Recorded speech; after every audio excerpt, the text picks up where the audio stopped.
வணக்கம். இந்திய நேரப்படி இரவு 8:30 மணி செய்திகள். முதலில் தலைப்பு செய்திகளை காணலாம். மத்திய கிழக்கில் வாழும் இந்தியர்களை பாதுகாக்க மத்திய அரசு உரிய நடவடிக்கைகளை உடனடியாக எடுக்க வேண்டும். மக்களவை எதிர்க்கட்சித் தலைவர் ராகுல் காந்தி வலியுறுத்தல். உண்மையான ஆன்மீக அன்பர்களும் இறைப்பற்றாளர்களும் விரும்பக்கூடிய அரசுதான் திராவிட மாடல் அரசு. சென்னை மயிலாப்பூரில் நடைபெற்ற கிராம கோவில் பூசாரிகள் மாநாட்டில் முதலமைச்சர் மு.க.ஸ்டாலின் உரை. ஓ பன்னீர்செல்வம் திமுகவில் இணைந்திருப்பதன் மூலம் திமுகவிற்கும் ஓ பன்னீர்செல்வத்திற்கும் நஷ்டம்தான் ஏற்படும். வெல்லமண்டி நடராஜன் விமர்சனம். மதுரையில் இன்றிரவு அதிமுக பாஜக இடையே தொகுதி பங்கீடு பேச்சுவார்த்தை நடைபெறுவதாக தகவல் வெளியீடு. மதவாதிகளை மத நல்லிணக்கத்தை விரும்பாதவர்களை விரட்டுகின்ற கூட்டணி இந்திய கூட்டணி. செல்வ பெருந்தகை பேட்டி. ஈரானின் பள்ளி மீது இஸ்ரேல் நடத்திய வான்வழி தாக்குதலில் 40 மாணவர்கள் உயிரிழப்பு. ஆந்திர பிரதேசத்தில் பட்டாசு ஆலையில் ஏற்பட்ட வெடிவிபத்தில் 18 பேர் உயிரிழந்த சோகம். இனி விரிவான செய்திகளை காணலாம். மத்திய கிழக்கில் வாழும் இந்தியர்களை பாதுகாக்க அரசு உரிய நடவடிக்கைகளை உடனடியாக எடுக்க வேண்டும் என்று மக்களவை எதிர்க்கட்சித் தலைவர் ராகுல் காந்தி வலியுறுத்தியுள்ளார். அமெரிக்க, இஸ்ரேல், ஈரான் இடையிலான ராணுவ தாக்குதல்கள் தொடங்கியுள்ளதை அடுத்து மத்திய கிழக்கு பிராந்தியத்தில் அசாதாரண சூழ்நிலை நிலவுகிறது. குறிப்பாக இஸ்ரேலிலும் ஈரானிலும் அதன் அண்டை நாடுகளிலும் மக்கள் பாதுகாப்பு அச்சுறுத்தலுக்கு உள்ளாகி இருக்கிறது என்றும் இந்நிலைகள் அப்பகுதியில் உள்ள இந்திய குடிமக்களின் பாதுகாப்பை உறுதி செய்ய வேண்டுமென மத்திய அரசை காங்கிரஸ் தலைவர் ராகுல் காந்தி வலியுறுத்தியுள்ளார்.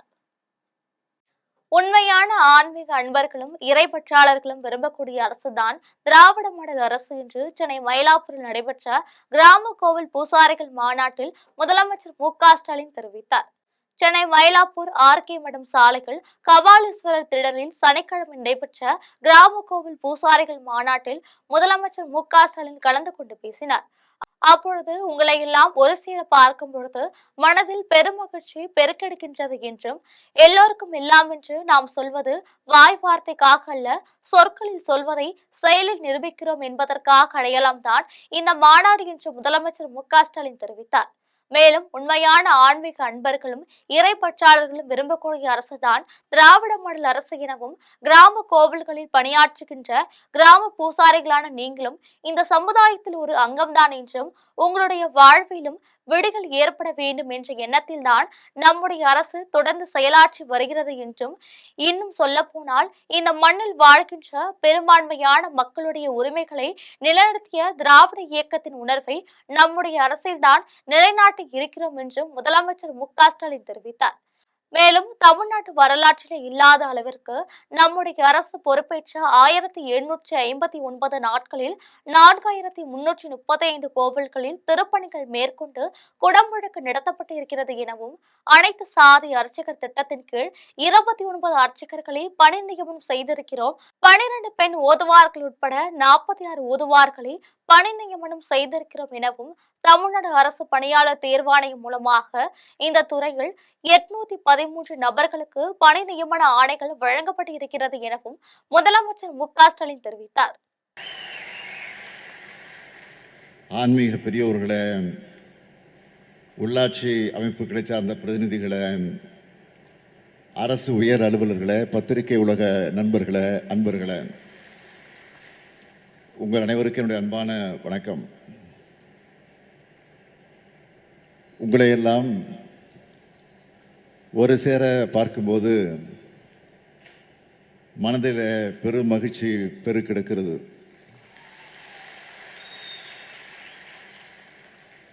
நம்முடைய திராவிட மாடல் ஆட்சி பற்றி நாம் சொல்வது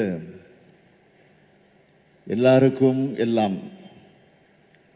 அதற்கு எடுத்துக்காட்டுதான் இந்த விழா. எல்லாருக்கும் எல்லாம்னு நாம் சொல்றது வெறும் வாய் வார்த்தைக்காக அல்ல, சொற்கள்ல சொல்றத செயல்ல நிரூபிக்கிறோம் என்பதற்கு அடையாளம் தான் இந்த மாநாடு. ஓ பன்னீர்செல்வம் திமுகவில் இணைந்திருப்பதன் மூலம் திமுகவிற்கும் ஓ பன்னீர்செல்வத்திற்கும் நஷ்டம்தான் ஏற்படும் என்றும் வெல்லமண்டி நடராஜன் தெரிவித்துள்ளார். ஓ பன்னீர்செல்வம் அணையிலிருந்து விலகிய வெல்லமண்டி நடராஜன் தனது ஆதரவாளர்களுடன் நேற்று அதிமுக பொதுச் செயலாளர் எடப்பாடி பழனிசாமியை சந்தித்து அதிமுகவில் இணைந்தார். அதன் பின்னர் செய்தியாளர்களை சந்தித்து பேசினார். அப்பொழுது ஓ பன்னீர்செல்வம் திமுகவில் சேர்ந்ததன் மூலமாக எம்ஜிஆர் ஜெயலலிதாவுக்கு துரோகம் இழைத்து விட்டார் என்றும், அவரால் எங்களுக்கு சோர்வும் வருத்தமும் தான் ஏற்பட்டது எனவும், கடந்த 27ஆம் தேதி மாலை நான் ஓ பன்னீர்செல்வத்தை பார்த்தவரை அவர் என்னிடம் திமுகவில் இணைய உள்ளது குறித்து எந்த தகவலும் சொல்லவில்லை எனவும், அலைபேசியில் அழைத்த பொழுது ஓ பன்னீர்செல்வம் என் அழைப்பை ஏற்கவில்லை எனவும் தெரிவித்தார். மேலும் ஓ பன்னீர்செல்வம் இணைந்திருப்பதன் மூலம் திமுகவிற்கும் நஷ்டம்தான், ஓ பன்னீர்செல்வத்திற்கும் நஷ்டம்தான் ஏற்படும் எனவும், மீண்டும் அதிமுக ஆட்சி அமைவது உறுதி, மீண்டும் வெற்றி பெற்று அதிமுக ஆட்சி அமைத்ததும் வெற்றி கனியை அம்மாவின் நினைவிடத்தில் சமர்ப்பிப்போம் என்று வெல்லமணி நடராஜன் தெரிவித்தார். மதுரையில் இன்றிரவு அதிமுக பாஜக இடையே தொகுதி பங்கீடு பேச்சுவார்த்தை நடைபெற இருப்பதாக தகவல் வெளியாகியுள்ளது. தமிழக சட்டமன்ற தேர்தல் விரைவில் நடைபெற உள்ளதை முன்னிட்டு அரசியல் கட்சியினர் கூட்டணி தொகுதி பங்கீடு பிரச்சாரம் உள்ளிட்டவற்றில் மும்முரம் காட்டி வருகின்றனர். அதன்படி தேசிய ஜனநாயக கூட்டணியின் முதல் தேர்தல் பிரச்சார கூட்டம் மதுராந்தகத்தில் ஜனவரி மாதம் நடைபெற்றது. தற்பொழுது இரண்டாவது கட்டமாக நாளை புதுச்சேரி, மதுரை என 2 இடங்களில் நடைபெறுகிறது. மதுரை மண்டேலா நகர் சுற்றுச்சாலை பகுதியில் தேசிய ஜனநாயக கூட்டணி பொதுக்கூட்டம் நாளை மாலை நடைபெற உள்ளது. இதில் பிரதமர் நரேந்திர மோடி தலைமையில் அதிமுக பொதுச் செயலாளர் எடப்பாடி பழனிசாமி மற்றும் கூட்டணி கட்சி தலைவர்களும் பங்கேற்கின்றனர். இந்நிலையில் மதுரையில் இன்றிரவு அதிமுக பாஜக இடையே தொகுதி பங்கீடு பேச்சுவார்த்தை நடைபெற இருப்பதாக தகவல் வெளியாகியுள்ளது. பாஜக தேர்தல் பொறுப்பாளராக பியூஷ் கோயலுடன் அதிமுக சார்பில் SP வேலுமணி பேச்சுவார்த்தையில் ஈடுபடுவார் எனவும் தெரிய வந்துள்ளது. இன்றைய பேச்சின் தொடர்ச்சியாக நாளை இறுதிக்கட்ட பேச்சுவார்த்தை நடக்க வாய்ப்புள்ளது. திமுக அறிவிப்பதற்கு முன்பாக தொகுதி பங்கீட்டை இறுதி செய்து அறிவிக்க அதிமுக திட்டமிட்டுள்ளதாக தகவல் வெளியாகியுள்ளது. தமிழ்நாட்டை பாதுகாக்கின்ற மதவாதிகளை, மத நல்லிணக்கத்தை விரும்பாதவர்களை விரட்டுகின்ற கூட்டணி இந்திய கூட்டணி என்று செல்வ பெருந்தகை தெரிவித்துள்ளார். திமுகவுடனான தொகுதி பங்கீடு குறித்து பேச்சுவார்த்தைக்கு பின்னர் ஸ்ரீபெரும்புதூர் சட்டமன்ற உறுப்பினரும் காங்கிரஸ் கமிட்டியின் தலைவருமான செல்வ பெருந்தகை செய்தியாளர்களை சந்தித்து பேசினார். அப்பொழுது காங்கிரஸ் பேரியக்கத்தின் சார்பில் திராவிட முன்னேற்ற கழகத்தோடு கூட்டணி பேச்சுவார்த்தையை தொடங்கி இருக்கிறோம் என்றும், என்ன தேவையோ அதை நாங்கள் கேட்டுக்கொண்டு இருக்கிறோம் என்றும், இது குறித்து முதலமைச்சரிடம் கலந்து ஆலோசிப்பதாகவும் தெரிவித்துள்ளனர் எனவும், பேச்சுவார்த்தை சுமூகமாகவும் வெற்றிகரமாகவும் நடைபெற்று உள்ளது எனவும் தெரிவித்தார். மேலும் ஏற்கனவே ஒரு ராஜ்யசபா சீட்டு கொடுப்பதாக முதலமைச்சர் கூறியிருக்கின்றார் எனவும், பேச்சுவார்த்தை வெற்றிகரமாக நம்பிக்கையோடு சென்று கொண்டிருக்கின்றது, எந்தவித பிரச்சனையும் இல்லை எனவும், பத்திரிகையாளர் தான் அங்கு பிரச்சனை, இங்கு பிரச்சனை என்று சொல்கின்றனர், அதனை நிறுத்த வேண்டும் எனவும் தெரிவித்தார். மேலும் தமிழ்நாட்டை பாதுகாக்கும் கூட்டணி மதவாதிகளை, மத நல்லிணக்கத்தை விரும்பாதவர்களை விரட்டுகின்ற கூட்டணி என்றும், ஒருபொழுதும் பாஜகவிற்கும் அதிமுகவிற்கும் தமிழகத்தில் இடமில்லை என்பதில் நாங்கள் தெளிவாக இருக்கிறோம் என்றும், பாஜக RSS போன்ற சக்திகளை தமிழகத்தில் நுழைய விடமாட்டோம் என்றும் செல்வ பெருந்தகை தெரிவித்தார்.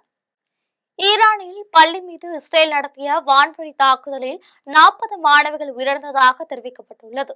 ஈரானில் உள்ள ஹோர்முஸ்கான் மாகாணத்தில் உள்ள மினாப் நகரில் பெண்கள் தொடக்கப்பள்ளி மீது இஸ்ரேல் அமெரிக்கா வான்வழி தாக்குதல் நடத்தியது.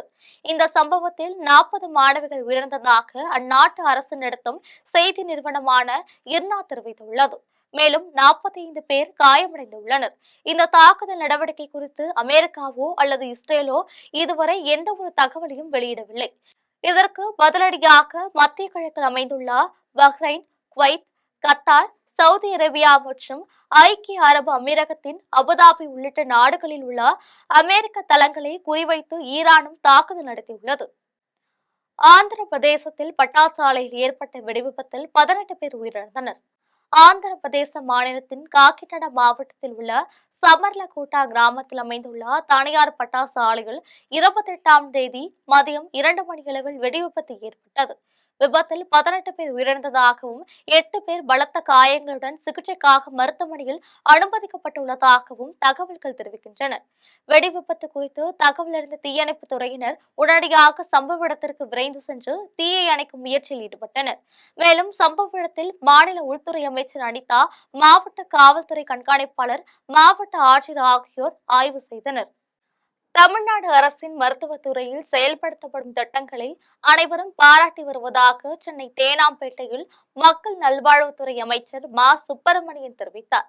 சென்னை தேனாம்பேட்டை டிஎம்எஸ் வளாகத்தில் உள்ள பொது சுகாதாரம் மற்றும் நோய் தடுப்பு மருந்து இயக்கத்தில் நலம் காக்கும் ஸ்டாலின் திட்டத்தின் மூலம் 1256 முகாம்கள் நிறைவடைந்தது தொடர்பாக மக்கள் நல்வாழ்வுத்துறை அமைச்சர் மா சுப்பிரமணியன் செய்தியாளர்களை சந்தித்து பேசினார். அப்பொழுது தமிழ்நாடு அரசின் மருத்துவ துறையில் செயல்படுத்தப்படும் திட்டங்களை அனைவரும் பாராட்டி வருவதாகவும் அரசு செயல்படுத்தக்கூடிய திட்டங்களால் கோடிக்கணக்கான மக்கள் பயனடைந்து உள்ளனர் எனவும் மக்களை தேடி மருத்துவ முகாம் திட்டத்தின் மூலம் 2,80,00,000 பயனர்கள் பயனடைந்து உள்ளனர் என்றும் தமிழ்நாட்டு மக்கள் மத்தியில் நிலைத்திருக்கக்கூடிய திட்டமாக நலம் காக்கும் ஸ்டாலின் திட்டம் உள்ளது என்றும் மக்கள் நல்வாழ்வுத்துறை அமைச்சர் மா சுப்பிரமணியன் தெரிவித்தார். பல்வேறு வகையான திட்டங்கள் இன்றைக்கு தமிழ்நாட்டில் செயல்பாட்டில் இருந்து வருகிறது. லட்சக்கணக்கான கோடிக்கணக்கான மக்கள் அதில் மிகப்பெரிய அளவிலான மருத்துவ பயன் பெற்று வருகிறார்கள். அந்த வகையில் மக்களை தேடி மருத்துவம் என்கின்ற அந்த மகத்தான திட்டம் இதுவரை 2,58,625 பேரை சென்றடைந்திருக்கிறது. இந்த மகத்தான திட்டத்திற்காக தமிழ்நாட்டிற்கு முதன்முறையாக ஐநா விருதும் கிடைக்கப்பெற்றது என்பது மகிழ்ச்சிக்குரிய ஒன்று. United Nations inter agency task force award என்கின்ற விருது இந்த திட்டத்திற்கு கிடைக்கப்பெற்றது என்பது மகிழ்ச்சிக்குரிய ஒன்று. அந்த வகையில் இன்றைக்கு அந்த மக்களை தேடி மருத்துவம் 2,58,625 பேரை சென்றடைந்திருக்கிறது. தமிழ்நாட்டில் தளபதி மு.க. ஸ்டாலின் ஆணையிடம் எந்த தொகுதியில் வேண்டுமானாலும் யாரை எதிர்த்து வேண்டுமானாலும் போட்டியிடுவேன் என்று சென்னையில் முக்குளத்தூர் புலிப்படை தலைவர் கருணாஸ் தெரிவித்தார். சென்னை அண்ணா அறிவாலயத்தில் முக்குளத்தூர் புலிப்படை தலைவர் கருணாஸ் செய்தியாளர்களை சந்தித்து பேசினார். அப்பொழுது 2026 சட்டமன்ற தேர்தலில் திமுகவுடன் இணைந்து செயல்படுவதற்காக இன்று பேச்சுவார்த்தை நடத்தினோம் என்றும் அறிவாலயத்திற்கு மகிழ்ச்சியாக வந்து மகிழ்ச்சியுடன் திரும்புகிறேன் என்றும் தெரிவித்தார். வரக்கூடிய 2026 சட்டமன்ற தேர்தலில் மதசார்பற்ற முற்போக்கு கூட்டணியோடு இணைந்து முக்குளத்தூர் புலிப்படை இந்த தேர்தலை சந்திப்பதற்கான திராவிட முன்னேற்றக் கழகத்தினுடைய தலைவரும் இன்றைய நாளைய முதல்வருமாகிய மதிப்பிற்கும் மரியாதைக்கும் உரிய அண்ணன் தளபதியார் அவர்களுடைய வெற்றிக்காக முக்குளத்தூர் புலிப்படை உறுதியான நிலைப்பாட்டிலே வேலை செய்து மீண்டும் 2வது முறையாக மாண்புமிகு தமிழக முதல்வர் அவர்கள் ஆட்சி பொறுப்பேற்கும் வேண்டும் என்கின்ற மன உறுதியோடு எங்களுடைய செயல்பாடுகள் இருக்கும் என்பதை இந்த நேரத்தில் நான் தெரிவிச்சுக்கிறேன். மேலும் தமிழ்நாட்டில் தளபதி மு.க. ஸ்டாலின் ஆணையிடம் எந்த தொகுதியில் வேண்டுமானாலும் யாரை எதிர்த்து வேண்டுமானாலும் போட்டியிடுவேன் என்றும் தமிழ்நாட்டின் பாஜகவின் பாதக செயலுக்கு ஒருபொழுதும் வாய்ப்பளிக்க கூடாது என்பதற்காக 13க்கும் மேற்பட்ட இயக்கத்தினர் திமுகவில் இணைந்துள்ளனர் என்றும் உதயசூரியன் சின்னத்தில்தான் போட்டியிடுவேன் என்றும் முக்குளத்தூர் புலிப்படை தலைவர் கருணாஸ் தெரிவித்தார்.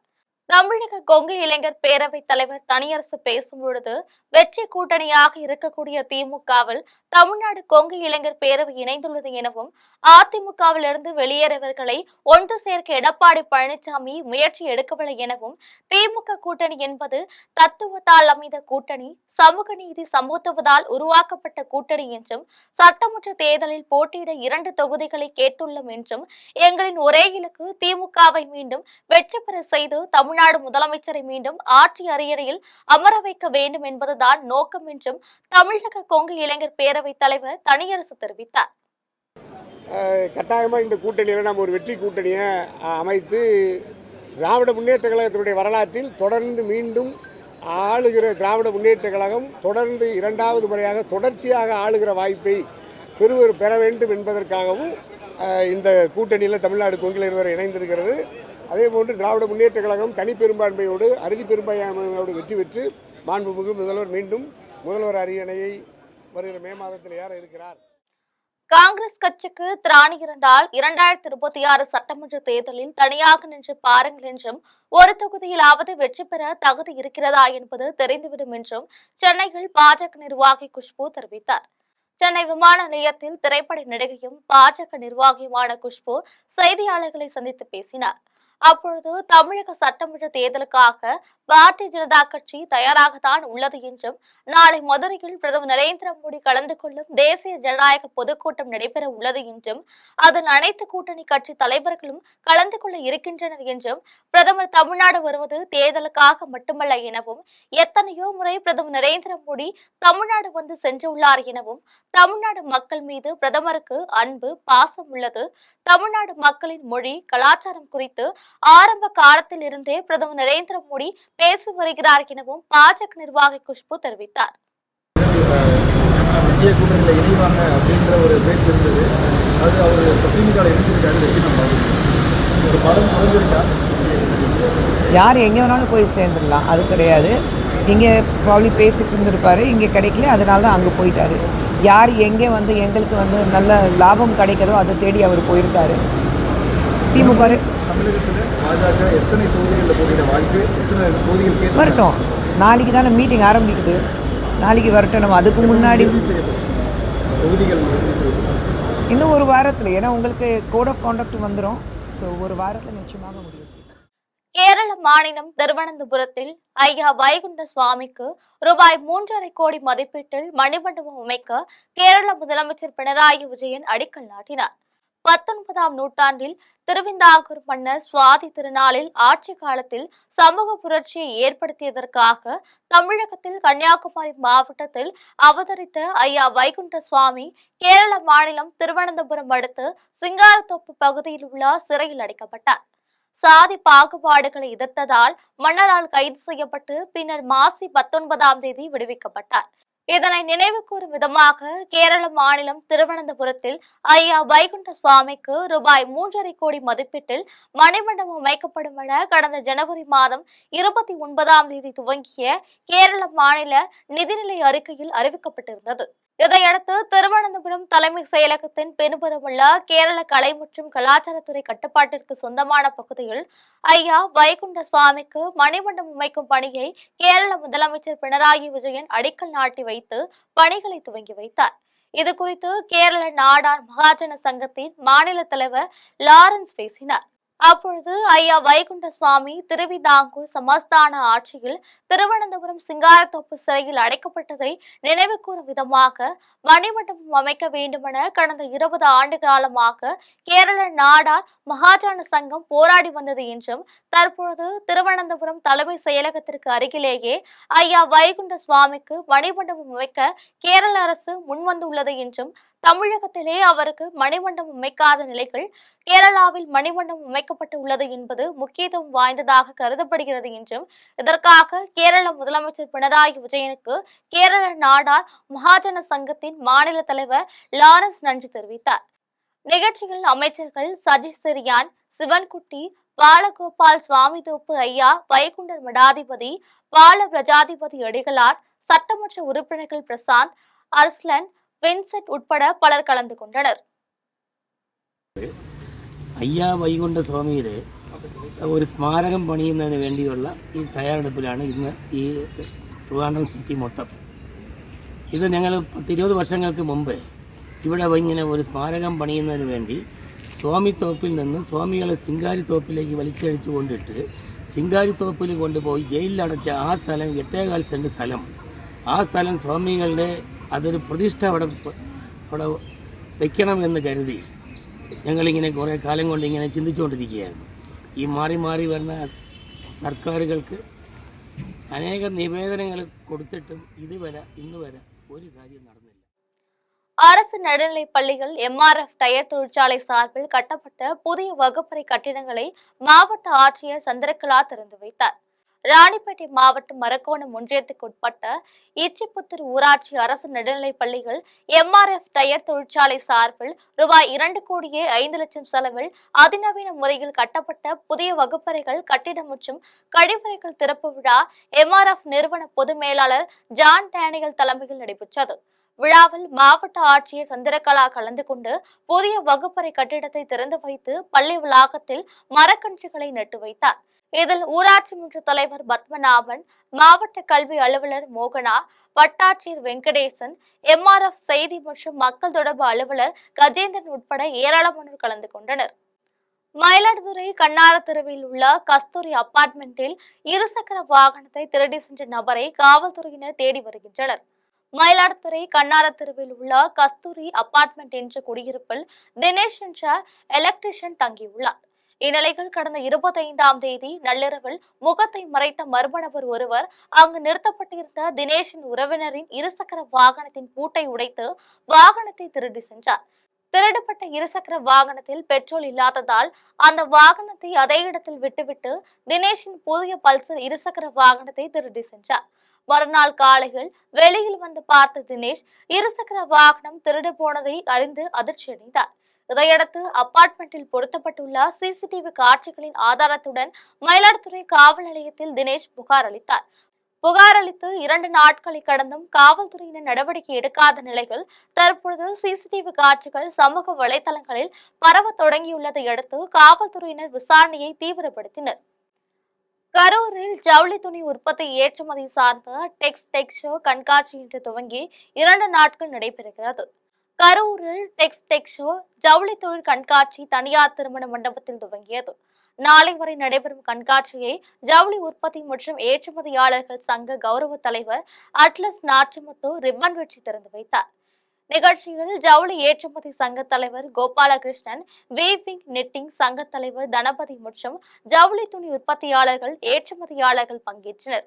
கண்காட்சியில் ஹோம் டெக்ஸ்டைல், நவீன தானியங்கி ஜவுளி இயந்திரங்கள், சூயிங், கட்டிங், பிரிண்டிங், எம்ப்ராய்டிங் என 500க்கும் மேற்பட்ட முன்னணி பிராண்ட் நிறுவனங்கள் தங்களின் தொழில்நுட்பத்தை காட்சிப்படுத்தினர். ஜவுளி உற்பத்தி துறையில் மேம்படுத்தப்பட்ட அதிநவீன தானியங்கி இயந்திரங்கள் சம்பந்தமான அனைத்தும் ஒரே இடத்தில் வாங்கிட ஏதுவாக இந்த கண்காட்சி ஏற்பாடு செய்யப்பட்டுள்ளது. கரூரிலிருந்து அமெரிக்கா, ஐரோப்பிய உள்ளிட்ட நாடுகளுக்கு அதிக அளவிலான வீட்டு உபயோக ஜவுளி ரகங்கள் ஏற்றுமதி செய்யப்படுகிறது. இதன் மூலம் ஆண்டுக்கு ரூபாய் 15,000 கோடிக்கு மேல் அந்நிய செலவாணி அரசிற்கு கிடைக்கிறது என்பது குறிப்பிடத்தக்கது. காதலித்த பெண்ணை சாதியின் பெயரை காரணம் காட்டி திருமணம் செய்ய மறுத்த இளைஞருக்கு 10 ஆண்டுகள் சிறை தண்டனை விதித்து விழுப்புரம் நீதிமன்றம் நீதிபதி பாக்கியஜோதி உத்தரவிட்டுள்ளார். விழுப்புரம் மாவட்டம் திருவண்ணைநல்லூர் அடுத்து இடையார் கிராமத்தை சேர்ந்த பெண்ணும், திருவள்ளூர் மாவட்டம் கீழகொண்டையார் கிராமத்தை சேர்ந்த விஜயகிருஷ்ணன் என்பவரும் காதலித்து வந்தனர். இந்நிலையில் கடந்த 2020ஆம் ஆண்டு ஜூன் மாதம் 8ஆம் தேதி தன்னை திருமணம் செய்து கொள்ள வேண்டும் என பெண் கூறிய பொழுது பெண்ணின் ஜாதி பெயரை சொல்லி விஜயகிருஷ்ணன் தகாத வார்த்தைகளால் திட்டுவிட்டு திருமணம் செய்ய மறுத்துள்ளார். இதனால் பாதிக்கப்பட்ட பெண் திருவண்ணைநல்லூர் காவல் நிலையத்தில் புகார் அளித்தார். புகாரின் பேரில் காவல்துறையினர் வழக்கு பதிவு செய்தனர். இத்தொடர்பாக வழக்கின் விசாரணை விழுப்புரம் நீதிமன்றத்தில் நடைபெற்று வந்த நிலையில் அனைத்து தரப்பு சாட்சிகள் விசாரணை முடிந்து நீதிபதி பாக்கியஜோதி தீர்ப்பு வழங்கினார். அதில் குற்றச்சாட்டப்பட்ட விஜயகிருஷ்ணனுக்கு இளம் பெண்ணை ஏமாற்றியதால் 10 ஆண்டுகள் சிறை தண்டனையும் ரூபாய் 15,000 அபராதமும் விதித்து நீதிபதி தீர்ப்பு வழங்கினார். இதையடுத்து காவல்துறையினர் குற்றவாளியை கடலூர் மத்திய சிறையில் அடைத்தனர். கடலூர் மாவட்டம் ஆயக்குடியை சேர்ந்த தர்மசக்தி சேனை நிறுவனர் ரா பரமகுரு டாக்டர் பட்டம் பெற்றதற்கு பல்வேறு தரப்பினர் வாழ்த்துக்களை தெரிவித்து வருகின்றனர். சமூக சேவை செய்தவர்களுக்காக டாக்டர் பட்டங்கள் வழங்கும் நிகழ்ச்சி சென்னையில் சவுத் வெஸ்டர்ன் அமெரிக்கன் யூனிவர்சிட்டி சார்பில் நடைபெற்றது. நிகழ்ச்சியில் கடலூர் மாவட்டம் ஆயக்குடியை சேர்ந்த தர்மசக்தி சேனை அறக்கட்டளை நிறுவனர் முனைவர் ரா பரமகுருவிற்கு மக்கள் சேவையில் மகத்தான சாதனை புரிந்ததற்கான டாக்டர் பட்டம் வழங்கப்பட்டது. டாக்டர் பட்டம் பெற்ற தர்மசக்தி சேனை அறக்கட்டளை நிறுவனர் முனைவர் ரா பரமகுருவை பல்வேறு அரசியல் கட்சி பிரமுகர்கள், சமுதாய தலைவர்கள், கிராம பொதுமக்கள் நேரில் சந்தித்து வாழ்த்துக்களை தெரிவித்தனர். பழைய வண்ணாரப்பேட்டையில் மூலக்கொத்தளம் பகுதியில் பழுதடைந்துள்ள எரிவாயு தகன மேடையை சீரமைக்க வேண்டும் என அப்பகுதி மக்கள் மற்றும் சமூக ஆர்வலர்கள் கோரிக்கை விடுத்துள்ளனர்.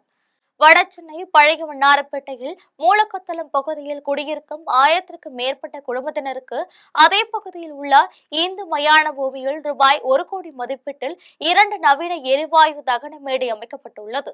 இந்நிலையில் கடந்த 6 மாதங்களாக எரிவாயு தகன மேடை செயல்படாமல் உள்ளதால் மயான பூமிக்கு வந்து 5க்கும் மேற்பட்ட உடல்கள் இறுதி சடங்கு நடத்துவதற்கு காத்திருக்கும் அவல நிலை ஏற்பட்டுள்ளது. எனவே எரிவாயு தகன மேடையை சீரமைக்க வேண்டும் என அப்பகுதியை சேர்ந்த பொதுமக்கள் மற்றும் சமூக ஆர்வலர்கள் கோரிக்கை விடுத்தனர். திருச்சி மாவட்ட நலநிதி அலுவலகத்தில் குழந்தைகளிடையே சேமிப்பு பழக்கத்தை ஊக்குவிப்பதற்கு கருப்பொருள் அடிப்படையிலான வரைதல் போட்டி நடைபெற்றது.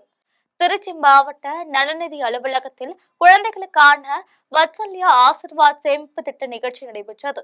நிகழ்ச்சியில் தலைமை விருந்தினராக திருச்சி மாவட்ட உதவி ஆட்சியர் கிருஷ்ணேந்திரி மாயு, டிபி சானு, PFRTA நிர்வாக இயக்குனர் ஸ்ரீ வெங்கடேஸ்வரலு பெரி, முதன்மை பொது மேலாளர் மோகன் காந்தி, பொது மேலாளர் கவிதா சிங்கம் ஆகியோர் பங்கேற்றனர். நிகழ்ச்சியில் ஓய்வூதிய நிதி ஒழுங்குமுறை மேம்பாட்டு ஆணையம், PFRTA, CAMS, CRA ஆகியவற்றுடன் இணைந்து குழந்தைகளிடையே சேமிப்பு பழக்கத்தை ஊக்குவிப்பதற்கும் நிதி விழிப்புணர்வை மேம்படுத்தும் வகையிலும் பள்ளிகளில் பயிலும் மாணவர்களுக்கு கருப்பொருள் அடிப்படையிலான வரைதல் போட்டி நடைபெற்றது. நிகழ்ச்சி தொடர்பாக முதன்மை பொது மேலாளர் மோகன் காந்தி தெரிவிக்கையில், ஸ்கூல் சில்ட்ரன்ஸில் வந்து NPS ப்ரமோட் பண்ணுறதுக்காக PFRDயில் வந்து NPS வாத்சல்யான்னு ஒரு ஸ்கீம் இருக்குது. ஸோ அதை வந்து ப்ரொமோட் பண்ணுறதுக்கான இது போஸ்டர் காம்படிஷன் நடத்தினோம். 120 ஸ்கூல் ஸ்டூடெண்ட்ஸ் வந்து கலந்துக்கிட்டாங்க. திருச்சியில் உள்ள வேரியஸ் ஸ்கூல்ஸ்லேருந்து கலந்துக்கிட்டாங்க. இப்போ டெப்டி கலெக்டர் வந்திருக்காங்க அந்த ஈவெண்ட்டுக்கு. ஸ்ரீபெரும்புதூர் தொகுதியில் காஞ்சிபுரம் மாவட்ட தேர்தல் தொகுதி பொறுப்பாளர் செல்வமணியை வேட்பாளராக அறிவிக்க வேண்டும் என்று சிவதங்கலில் நடைபெற்ற திருமணி பிரச்சார கூட்டத்தில் பாஜகவினர் விருப்பம் தெரிவித்தனர். காஞ்சிபுரம் மாவட்டம் ஸ்ரீபெரும்புதூர் பகுதியை அடுத்து சிவதங்கலில் பாரதிய ஜனதா கட்சியின் சார்பில் திருமணி பிரச்சார கூட்டம் நடைபெற்றது. பிரச்சார கூட்டத்தில் தேசிய கூட்டணியை சார்ந்த அரசியல் கட்சி பிரமுகர்கள் பலர் பங்கேற்றனர். திருமணி பிரச்சார கூட்டத்தில் காஞ்சிபுரம் மாவட்ட தேர்தல் தொகுதி பொறுப்பாளர் செல்வமணி கலந்து கொண்டு பேசினார். அப்பொழுது திமுக அரசில் பல்வேறு ஊழல்கள் நடைபெற்றுள்ளதாகவும் சட்ட ஒழுங்கு சரியில்லை என்றும் திமுக ஆட்சியில் கஞ்சா, புகையிலை சர்வ சாதாரணமாக கிடைப்பதால் இளைஞர்களின் வாழ்க்கை சீரழிந்து விட்டது என்றும் ஆதலால் வரும் 2026 சட்டமன்ற தேர்தலில் ஸ்ரீபெரும்புதூர் தொகுதிக்கு அதிமுக பொதுச் செயலாளர் அண்ணன் எடப்பாடி பழனிசாமி யாரை வேட்பாளராக அறிவிக்கிறாரோ அவரை வெற்றி பெற செய்ய வீடு வீடாக சென்று பொதுமக்களிடம் வாக்கு சேகரிக்க வேண்டும் என்று தொகுதி பொறுப்பாளர் செல்வமணி தெரிவித்தார். அப்பொழுது காஞ்சிபுரம் மாவட்ட தேர்தல் தொகுதி பொறுப்பாளர் செல்வமணியை ஸ்ரீபெரும்புதூர் தொகுதி வேட்பாளராக அறிவிக்க வேண்டும் என்று பாரதிய ஜனதா கட்சி தொண்டர்கள் விருப்பம் தெரிவித்தனர். மேலும் திமுக கூட்டணிகள் காங்கிரஸ் வேட்பாளரை ஸ்ரீபெரும்புதூர் தொகுதிக்கு ஒதுக்குவதை போன்று அதிமுக கூட்டணியில் இடம்பெற்றுள்ள பாஜக வேட்பாளரை ஸ்ரீபெரும்புதூர் தொகுதியில் நிறுத்த வேண்டும் எனவும் பாஜகவினர் விருப்பம் தெரிவித்தனர். தெருமுனை பிரச்சார கூட்டத்தில் கிரண் வினோத், அதிமுக கிளை நிர்வாகி புஷ்பராஜ் உட்பட பாஜக நிர்வாகிகள் பலர் கலந்து கொண்டனர். அருப்புக்கோட்டை வேல்ராஜன் அரங்கில் கர்ப்பிணி பெண்களுக்கான வளைகாப்பு நிகழ்ச்சி நடைபெற்றது. விருதுநகர் மாவட்டம் அருப்புக்கோட்டை வேல்ராஜன் அரங்கில் சமூக நலன், மகளிர் உரிமைத்துறை மற்றும் ஒருங்கிணைந்த குழந்தைகள் வளர்ச்சி பணிகள் திட்டம் சார்பில் சமுதாய வளைகாப்பு நிகழ்ச்சி நடைபெற்றது. மாவட்ட ஆட்சியர் சுகபுத்ரா முன்னிலையில் நடைபெற்ற நிகழ்ச்சியில் 100 கர்ப்பிணி தாய்மார்களுக்கு வளைகாப்பு சீதன பொருட்களை வருவாய் மற்றும் பேரிடர் மேலாண்மைத்துறை அமைச்சர் KKSSR ராமச்சந்திரன் வழங்கினார். நிகழ்ச்சியில் கலந்து கொண்ட கர்ப்பிணி தாய்மார்களுக்கு சமபந்தி விருது அளிக்கப்பட்டது. நிகழ்ச்சியில் அமைச்சர் KKSS ராமச்சந்திரன் பேசினார். அப்பொழுது சமுதாய வளைகாப்பு என்பது ஒவ்வொரு பெண்ணின் வாழ்வில் நடத்தப்படும் ஒரு சம்பிரதாயம் என்றும் அனைத்து சமூகங்களிலும் சாதி, மத, இன வேறுபாடு இன்றி கர்ப்பிணி பெண்களுக்கு வளைகாப்பு நடத்தப்படுகிறது என்றும் ஒரு கர்ப்பிணி கூட குடும்ப சூழ்நிலையினால் சந்தோஷமான உணர்வினை அனுபவிக்க முடியாமல் போய்விடக் கூடாது என்ற தொலைநோக்கு பார்வையுடன் திமுக அரசு இத்திட்டத்தினை செயல்படுத்தி வருகிறது என்றும் அமைச்சர் KKSS ராமச்சந்திரன் தெரிவித்தார். அறந்தாங்கி அருகே நாகுடியில் உதயநிதி ஸ்டாலின் பிறந்தநாளை முன்னிட்டு நடைபெற்ற மாட்டுவண்டி எல்லை பந்தயத்தில் காவல்துறையினர் முறையான பாதுகாப்பு வழங்காததால் விபத்து ஏற்பட்டதாக பந்தயத்தில் பங்கேற்ற ரசிகர்கள், சாரதிகள் குற்றம் சாட்டுகின்றனர். புதுக்கோட்டை மாவட்டம் அறந்தாங்கி அடுத்து நாகுடியில் தமிழ்நாடு துணை முதலமைச்சர் உதயநிதி ஸ்டாலின் பிறந்தநாள் விழாவை முன்னிட்டு மாட்டு வண்டி எல்லைப்பந்தயம் நடைபெற்றது. பெரிய மாடு, கரிசான் மாடு, தேன்சிட்டு என 3 பிரிவுகளாக நடைபெற்ற போட்டியில் அறந்தாங்கி, மணல்மேல்குடி, கட்டுமாவடி, ஆவுடையார் கோவில், திருமயம், புதுக்கோட்டை, கீரமங்கலம் உள்ளிட்ட பல்வேறு பகுதிகளிலிருந்து கொண்டுவரப்பட்ட 50க்கும் மேற்பட்ட இரட்டை மாட்டு வண்டிகள் போட்டியில் கலந்து கொண்டன. போட்டியில் கலந்து கொண்ட இரட்டை மாடு வண்டிகள் நிர்ணயிக்கப்பட்ட பந்தய இலக்கினை நோக்கி சீறி பாய்ந்தன. போட்டியில் வெற்றி பெற்ற மாட்டு வண்டி உரிமையாளர்களுக்கு ரொக்க பரிசு மற்றும் பரிசு கோப்பைகளும் வழங்கப்பட்டது. பந்தயத்திற்கு நாகுடி காவல்துறையினர் முறையான பாதுகாப்பு வழங்காததால் சாலையில் நிறுத்தப்பட்டிருந்த டெம்போ வாகனத்தின் மீது மாட்டு வண்டி மோதி விபத்துக்குள்ளானது. இதில் காயமடைந்த மாட்டிற்கு சிகிச்சை அளிக்கப்பட்டு வருகிறது. எனவே பந்தயத்திற்கு காவல்துறையினர் முழு பாதுகாப்பு வழங்க வேண்டுமென பந்தயத்தில் பங்கேற்ற ரசிகர்கள், சாரதிகள் வேண்டுகோள் விடுத்துள்ளனர். தமிழ்நாடு கிராம நிர்வாக அலுவலர் சங்கத்தின் சார்பில் ஓய்வு பெற்ற கிராம நிர்வாக அலுவலருக்கு பணி நிறைவு பாராட்டு விழா நடைபெற்றது. திருவண்ணாமலை மாவட்டம் கீழ்பெண்ணாத்தூர் பகுதியில் 15 ஆண்டுகளுக்கு மேலாக கிராம நிர்வாக அலுவலராக பணியாற்றிய வி. சுப்பிரமணியன் பணி ஓய்வு பெற்றார். அவருக்கு தமிழ்நாடு கிராம நிர்வாக அலுவலர்கள் சங்கம் சார்பில் பணி நிறைவு பாராட்டு விழா நடைபெற்றது. அப்பொழுது கிராம நிர்வாக அலுவலராக சிறப்பாக பணியாற்றிய வி. சுப்பிரமணியன் சேவைகளை பாராட்டி நினைவு பரிசு வழங்கப்பட்டது. மேலும் பணி ஓய்வு பெற்ற கிராம நிர்வாக அலுவலர்கள், பல்நோக்கு ஊழியர்கள் தங்கள் அனுபவங்களை பகிர்ந்து கொண்டனர். மேலும் அரசியல் கட்சியினர், சமூக ஆர்வலர்கள், பொதுமக்கள் என ஏராளமானோர் கலந்து கொண்டு கிராம நிர்வாக அலுவலர் வி. சுப்பிரமணியனுக்கு சால்வை அணிவித்து பாராட்டு தெரிவித்தனர். திருவனந்தபுரம் மாநகராட்சி பகுதியில் கடந்த 15 நாட்களாக கடும் குடிநீர் தட்டுப்பாடு ஏற்பட்டதன் எதிரொலியாக ஆற்றுக்கால் அம்மனுக்கு பொங்கலிட்டும் பக்தர்களுக்கு தேவையான குடிநீர் கிடைக்க நடவடிக்கை எடுக்கப்படும் என ஆற்றுக்கால் பகவதி அம்மன் ஆலய அறக்கட்டளை நிர்வாகத்தினர் உறுதிபட தெரிவித்தனர். கேரள மாநிலம் திருவனந்தபுரத்தில் பிரசித்தி பெற்ற ஆற்றுக்கால் பகவதி அம்மன் ஆலயத்தில் உலக புகழ்பெற்ற 30 லட்சத்திற்கும் மேற்பட்ட பெண்கள் பொங்கலிட்டும் பொங்கல் விழா மார்ச் மாதம் 3ஆம் நாள் நடைபெற உள்ளது. இது குறித்து ஆற்றுக்கால் பகவதி அம்மன் ஆலய அறக்கட்டளை நிர்வாகிகள் செய்தியாளர்களை சந்தித்து பேசினர். அப்பொழுது மார்ச் 3ஆம் தேதி காலை 10:15 மணிக்கு ஆலய வளாகத்தில் அமைக்கப்படும் பண்டார அடுப்பில் தீபம் ஏற்றுவதை தொடர்ந்து பொங்கல் விழா துவங்கும் எனவும், மதியம் 2:15 மணிக்கு பொங்கல் நெய்வேத்தியம் நடைபெறும் எனவும், அன்றைய தினம் சந்திர கிரகணம் நடைபெறுவதால் மாலை 3:10 மணி முதல் இரவு 7 மணி வரை ஆலய திருநடை அடைக்கப்பட்டுள்ளதால் மதியம் 1:30 மணி முதலே பக்தர்கள் தரிசனத்திற்கு கட்டுப்பாடுகள் விதிக்கப்படும் எனவும் தெரிவித்தார்.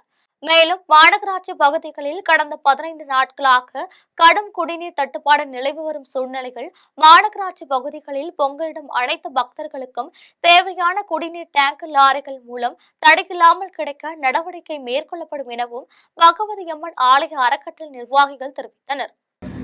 ക്ഷേത്രത്തിന് ഉള്ളിലോട്ട് കയറ്റാൻ സാധിക്കും. കാരണം താലപ്പൊലി കുട്ടികളും അവരുടെ കൂടെ വരുന്നവരും ഒരു ക്യൂ, മറ്റ് സാധാരണ ദർശനത്തിന് വരുന്നത് വേറൊരു ക്യൂ ആണ്. അപ്പോൾ താലപ്പൊലി കുട്ടികളുടെ കൂടെ 2 പേരെയാണ് ആ ക്യൂവിൽ ഉൾപ്പെടുത്തി ക്ഷേത്രത്തിന് ഉള്ളിലോട്ട് വിടുന്നത്. അതിനും നിങ്ങളൊരു മീഡിയ വഴി ഒന്ന് ഭക്തജനങ്ങളിൽ എത്തിച്ചാൽ നല്ലതായിരുന്നു. ഇതെല്ലാം ഇപ്പോൾ കഴിഞ്ഞ ദിവസങ്ങളിൽ ഞങ്ങൾക്ക് കിട്ടിയ ഇൻഫർമേഷനാണ് പോലീസ് ഡിപ്പാർട്ട്മെൻറ്റിൽ നിന്ന്. കാരണം അവരാണല്ലോ ഈ തിരക്കിനെ നിയന്ത്രിക്കുന്നതിന് അവർക്കാണ് പൂർണ്ണ ഉത്തരവാദിത്വം. അപ്പോൾ അതുകൊണ്ട് അവർ പറഞ്ഞ കാര്യങ്ങൾ ബാക്കി ഞങ്ങൾക്ക് ചെയ്യാവുന്ന കാര്യങ്ങളൊക്കെ ചെയ്തു വരികയാണ്. അപ്പോൾ ഇത് ഈ ഒരു കാര്യം നിങ്ങൾ മീഡിയ വഴി. மீண்டும் ஜெம் தலைப்பு செய்திகள். மத்திய கிழக்கில் வாழும் இந்தியர்களை பாதுகாக்க மத்திய அரசு உரிய நடவடிக்கைகளை உடனடியாக எடுக்க வேண்டும். மக்களவை எதிர்க்கட்சித் தலைவர் ராகுல் காந்தி வலியுறுத்தல். உண்மையான ஆன்மீக அன்பர்களும் இறைப்பற்றாளர்களும் விரும்பக்கூடிய அரசுதான் திராவிட மாடல் அரசு. சென்னை மயிலாப்பூரில் நடைபெற்ற கிராம கோவில் பூசாரிகள் மாநாட்டில் முதலமைச்சர் மு.க. ஸ்டாலின் உரை. ஓ. பன்னீர்செல்வம் திமுகவில் இணைந்திருப்பதன் மூலம் திமுகவிற்கும் ஓ. பன்னீர்செல்வத்திற்கும் நஷ்டம்தான் ஏற்படும். வெள்ளமண்டி நடராஜன் விமர்சனம். மதுரையில் இன்றிரவு அதிமுக பாஜக இடையே தொகுதி பங்கீடு பேச்சுவார்த்தை நடைபெறுவதாக தகவல் வெளியீடு. மதவாதிகளை, மத நல்லிணக்கத்தை விரும்பாதவர்களை விரட்டுகின்ற கூட்டணி இந்திய கூட்டணி. செல்வ பெருந்தகை பேட்டி. ஈரானின் பள்ளி மீது இஸ்ரேல் நடத்திய வான்வழி தாக்குதலில் 40 மாணவர்கள் உயிரிழப்பு. ஆந்திர பிரதேசத்தில் பட்டாசு ஆலையில் ஏற்பட்ட வெடிவிபத்தில் 18 பேர் உயிரிழந்த சோகம். இத்துடன் ஜெம் செய்திகள் நிறைவடைகின்றன. மீண்டும் ஜெம் செய்திகள் இரவு 12 மணிக்கு. உடனுக்குடன் செய்திகளுக்கான GemLive.tv என்ற இணையதளத்தில் இணைந்திருங்கள். நன்றி, வணக்கம்.